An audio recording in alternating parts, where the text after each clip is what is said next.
What's your level of concern right now going down 0-2? There's no level of concern. We got to rise to the occasion. If we don't, we're done for. It's now or never, yeah, it's now or never. The clock is ticking, my ambitions will outlast the pressure. Huge turnaround for the LA Clippers. They pushed us. We stuck in there. We hung in there. We played for one another. On to the next. Welcome, everyone, to Utah. It's a lot of uphill, but we're optimistic that we can get this under control. We'll go back home one game at a time. Kawhi Leonard will miss tonight's Game 5. Splash for Paul George. Looking more and more like playoff P. Unbelievable opportunity we got. We don't want to come back to Utah. One of the most important games in Clipper history. A chance to make their first conference finals. Man, the game of his life here in a Game 6. The LA Clippers are going to the conference finals. I look forward to the challenge to carry us even further. Got it again! It's a Booker bonanza! Paul George misses a pair, and the Suns with a chance to win it. Crowder looking, throws it alley-oop. Oh! Ayton puts it down! Suns win Game 2. Every series we've been down 2-0. We got to go home and protect our house. Great theater through the first two games. Chris Paul is back. Oh, he banks it in! Another Game 3 win for the Clippers, and they are right back in the series. It's win or go home, in my opinion. I'm going to just leave it on the floor. Welcome back to The Jump. I'm Rachel Nichols, still hanging with Richard Jefferson, Kendrick Perkins. Gentlemen, I want to talk about Kawhi Leonard. He has missed the last 5 games due to what the Clippers are calling a right knee sprain. We have not gotten any more information than that. Now, there has been reports out there of, is it actually torn? The Clippers, both on and off the record, frankly, have denied that to me. They say, no, it is a sprain. Obviously, at this time of year, injury conversations, they're always a little bit murky. But Ty Lue has just come out and said, I am preparing as if he cannot play this series. And, hey, if he's able to come back, it'll be a nice surprise whenever that is. How worried should Clippers fans be that we just won't see him the rest of these playoffs, Perk?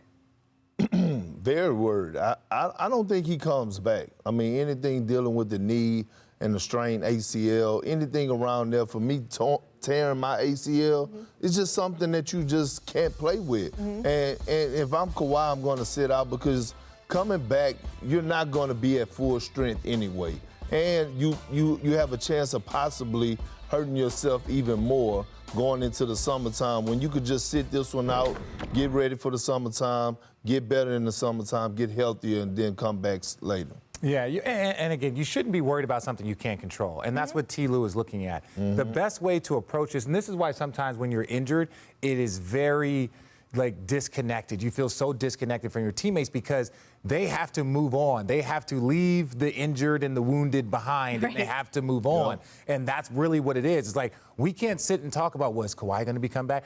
Every player on the Clipper team should act like Kawhi is not coming back. Everybody in the coaching staff, and even fans. I think what they're doing. That's what it is. It's just like, we don't need updates until Kawhi goes to probable or an improved. And until we hear that, we should no longer think about him and just hope that he can get healthy as quickly as possible. And maybe that day will come sooner than later. And by the way, NBA players don't go from not practicing with the team at all to playing the next day. No. So we would know if he was doing on-court work with the team, if he was in 5-on-5s in practice. If a guy is up in the suite with his kids, that is not something you typically see, because normally you should be down there with your teammates. I do want to make a point about that, is that he goes down to the locker room at halftime, and he did that again last night. He did that for the previous home games. He's with the team when he feels like he can talk to them.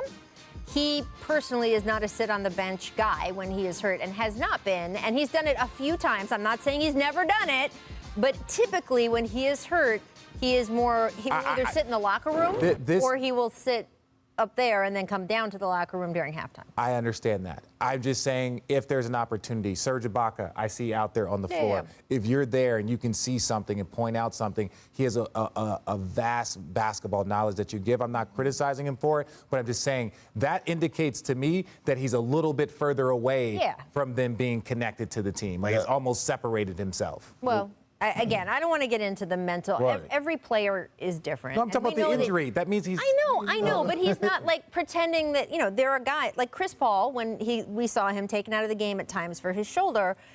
Trust me, Chris Paul wants to be on the bench. He is talking the whole time. He is yelling things out. He wants Campaign to be doing this. He wants this. He's talking in the huddle. Kawhi is not that guy, even when he's playing. Right. We know that, right? So it is okay to be a different personality. I agree. Yeah. It is okay to do your talking in private, and that is what he has been doing. I want to be a little careful about, like, everybody's got to act exactly the same. Yeah, I wasn't criticizing him and it means for that, being like, up he doesn't there. like the team or he's separated himself. No. I thought with that whole thing with LeBron a couple seasons ago where, like, oh, he's sitting 4 seats away on the bench. It must mean X. It's just, that stuff feels very silly to me. And then how can you not notice Serge Ibaka, right, wearing a curtain in the throw room? I think Serge Ibaka looks fantastic. Thank Rachel, you very much. don't do that. And Do- Serge Ibaka. I do. Think that. Me and Serge Ibaka think that. You and Serge Ibaka. I am all for personal I'm just style. kidding, Serge. You're much He better doesn't dressed do than I am. fashion. He does art, he says. Yeah. Thanks for watching ESPN on YouTube. For live streaming sports and premium content, subscribe to ESPN+.